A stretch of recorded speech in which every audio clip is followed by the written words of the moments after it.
ఈరోజు చిల్లపల్లి గ్రామం జోగులాంబ గద్వాల్ జిల్లా రావడం జరిగింది. అయితే ఇక్కడ మరి లావణ్య అని ఒక మెడికల్ గ్రాడ్యుయేట్, మరి ఒక ఓబీసీ కులానికి చెందినటువంటి అనయ్ అనే అబ్బాయిని చాలా విపరీతంగా ప్రేమించింది.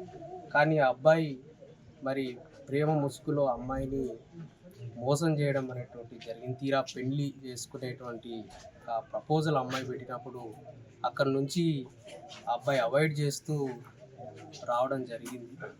సో ఆ క్రమంలో డిప్రెషన్లోకి వెళ్ళినటువంటి లావణ్య మరి సూసైడ్ చేసుకోవడం అనేటువంటి జరిగింది. చాలా బాధాకరం. ఎందుకనంటే దళిత సమూహాల నుంచి ఉన్నత విద్యకు వచ్చేటువంటి క్రమంలో ఎన్నో కష్టాలు పడి అమ్మాయి గవర్నమెంట్ స్కూళ్ళలో చదువుకొని, రెసిడెన్షియల్ స్కూళ్ళలో చదువుకొని, స్టార్టింగ్ నుంచి ఎంతో మెరిటోరియస్ స్టూడెంట్, నార్మల్ స్కూల్ నుంచి సిఓఈకి సెలెక్ట్ అయ్యి, సిఓఈ నుంచి గవల్దొడ్డిలో చదువుకొని ఫస్ట్ అటెంప్ట్లోనే ఎంబీబీఎస్ సీట్ సంపాదించి సిద్దిపేట మెడికల్ కాలేజీలో మరి 4 years ఎంబీబీఎస్ కోర్సును కంప్లీట్ చేసుకొని ఇంటర్న్షిప్ ఇంకొక 3-4 నెలలు ఉండి పట్టా తీసుకుంటుంది అనే క్రమంలో మరి ఈ విధంగా మరి ఈ కుల ఉన్మాదానికి, ఈ కుల మానసికమైనటువంటి బాధకు గురై మరి ప్రాణాలని వదిలినటువంటి పరిస్థితి. దీన్ని మనం ఒక కుల దురహంకార హత్యగానే భావించాలి, ఒక కుల హత్యగానే భావించాలి.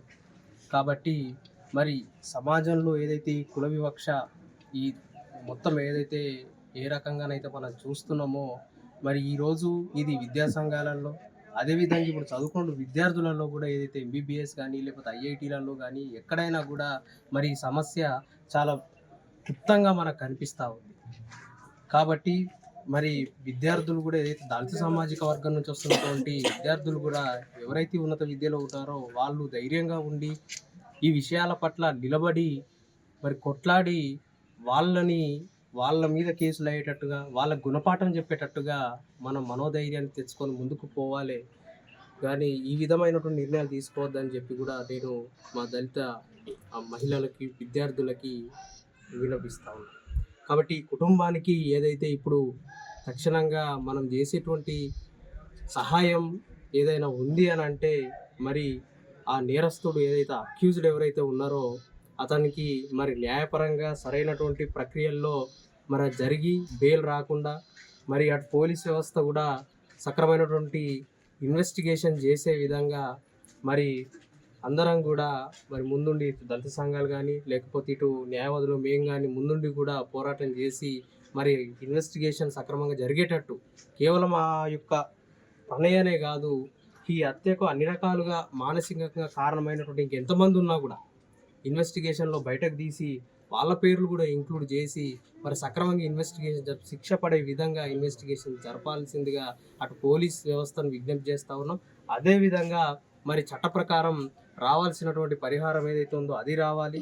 అదేవిధంగా రిహాబిలిటేషన్ ఎంటైటిల్మెంట్స్ ఏదైతే పునరావాసానికి సంబంధించినటువంటి ఎంటైటిల్మెంట్స్ ఉన్నాయో అవి కూడా ఇల్లు, అదేవిధంగా 3 ఎకరాల భూమి, ఇంట్లో ఒక వ్యక్తికి ప్రభుత్వ ఉద్యోగం, ఇవి కూడా రావాల్సిందిగా వాటిని కూడా 3 నెలల్లో చట్ట ప్రకారం మనకు 3 నెలల లోపు ఇవన్నీ కూడా రావాలి. 3 నెలల లోపు ఇవన్నీ కూడా ఈ కుటుంబానికి ప్రొవైడ్ చేయాలి. మరి ఇంతవరకు కూడా ఇక్కడ చట్ట ప్రకారం మనకి 3 నెలలకు సరిపడా సరుకులు ఏదైతే బియ్యం కానీ, పప్పులు కానీ, నూనె, ఉప్పు ఇవన్నీ కూడా ప్రభుత్వం సరఫరా చేయవలసినటువంటి అవసరం ఉండే. కానీ ఇంతవరకు సంఘటన జరిగి వారం 10 రోజులు అవుతున్నప్పటికీ కూడా ఇంతవరకు రెవెన్యూ అధికారులు ఆ రకమైనటువంటి చర్యలు ఏమీ కూడా చేపట్టలేదు అన్నట్టుగా మనకు స్పష్టంగా కనిపిస్తూ ఉంది. కాబట్టి రెవెన్యూ అధికారులు కూడా మరి చట్టోల్లంఘన చేయొద్దు. కాబట్టి మీరు చట్టపరిధి లోపలనే పనిచేసే వ్యక్తులు కాబట్టి ఇది కూడా మీరు మీ దృష్టిలోకి తీసుకొని వెంటనే ఇక్కడ సందర్శించి వీళ్ళకి చట్ట ప్రకారం రావాల్సినటువంటి అన్నీ కూడా ఇవ్వాల్సిందిగా కూడా మేము వారికి విజ్ఞప్తి చేస్తూ ఉన్నాం. అండ్ ముఖ్యంగా దీంట్లో న్యాయవాదులుగా మేము ఆ కేసులోకి సంబంధించినటువంటి విచారణలో కూడా వీళ్ళ తరపున ముందుకు పోయి ఆ వ్యక్తికి బెయిల్ రాకుండా, అదేవిధంగా ఎందుకంటే రేపు బెయిల్ వస్తే మళ్ళీ ఎలాంటి చర్యలు చేస్తాడనేటువంటి కూడా మనకు తెలియదు. ఎందుకంటే కుటుంబాన్ని భయభ్రాంతులకు గురి చేయవచ్చు, కేసు వెనక్కి తీసుకోమని, లేకపోతే రకరకాలమైన థ్రెట్స్ కూడా చేసేటువంటి వేరే కేసులలో కూడా మనం చాలా చూసినాం. కాబట్టి అది కూడా జరిగే అవకాశం ఉంటుంది. కాబట్టి బెయిల్ రాకుండా చాలా గట్టిగానే పోరాటం చేస్తాం. అదేవిధంగా ఈ లావణ్యకి జరగాల్సినటువంటి న్యాయం జరిగేంత వరకు కూడా మేము పోరాటం చేస్తామని తెలియజేస్తాం. జై హింద్.